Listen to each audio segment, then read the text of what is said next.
Dans le sud de l'Ukraine, un drone aurait frappé les alentours et désormais, l'Agence internationale de l'énergie atomique s'inquiète de la détérioration de la sécurité sur le site Zaporijia en Ukraine.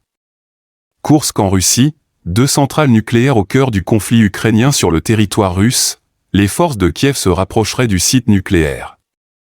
La centrale nucléaire ukrainienne de Zaporijia, la plus grande d'Europe aux mains des Russes.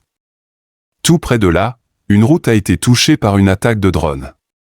C'est la conclusion à laquelle sont arrivés les experts de l'AIEA, l'Agence internationale de l'énergie atomique. Son directeur, Ragrossi, met en garde contre de nouvelles opérations. Peu après le début de l'invasion de l'Ukraine, les Russes ont pris le contrôle de la centrale de Zaporijia. Elle fait depuis régulièrement l'objet d'attaques ou d'actes de sabotage, dont les deux parties s'accusent mutuellement. La semaine dernière, un incendie s'est déclaré dans une tour de refroidissement. Il a heureusement pu être maîtrisé. L'AIEA a beau tirer la sonnette d'alarme, les combats ne faiblissent pas aux abords de la centrale.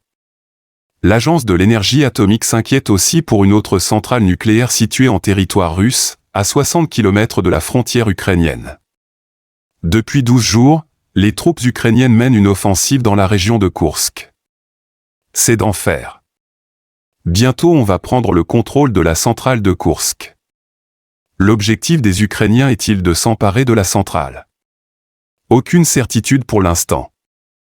Mais Moscou promet déjà de terribles représailles si Kiev devait en arriver là. La centrale de Koursk joue un rôle important dans la production d'électricité de la Russie.